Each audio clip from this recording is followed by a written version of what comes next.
What's up guys? Good morning. Magandang umaga sa inyong lahat.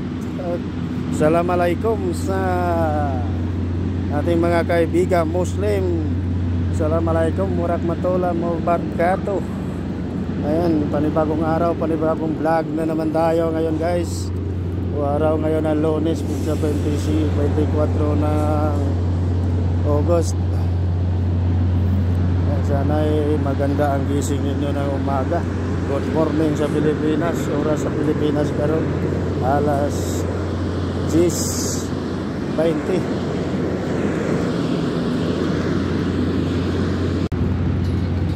Ayan guys, papunta na tayo sa Trabawan. Palabas na ako sa gate ng akomodasyon. Ayan, may mga tao na nagtatrabaho ngayon. Alas 5. Ayan o. May naghalo na ng simento at may delivery ng simento na naman. Okay. Ayan, may mga ilaw pa sa street lighting. Ayan. Medyo madilim ngayon ang alas 5. Madilim na kasi papunta na tayo sa malamig na panahon guys. Nagagawa na ang lamig at init ngayon. Malamig na sa umaga pero sa pagdating ng alas 8, alas 7 ngayon, grabe na naman ang init. Ito may ano na, may nagtatrabaho na.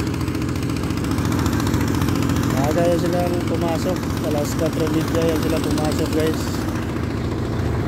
Kasi uwi yan alas 12 ng tanghali. Yan, daming siminto.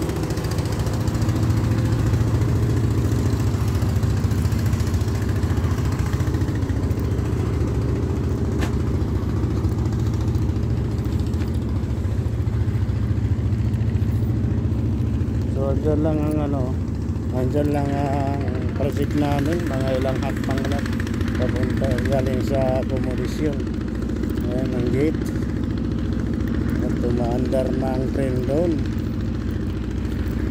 Ang pasok ko guys alas 6 pa ang alas 6 pa ng umaga ang start ng trabaho ko kasi uuwi ako alas 2 ng tanghali. Yan, nandito na tayo sa loob at ito ang bagong guardhouse ng hospital. So that is for today's video guys. Maraming salamat sa panonood. Bye bye sa inyong lahat. Mag-ingat kayo palagi. God bless.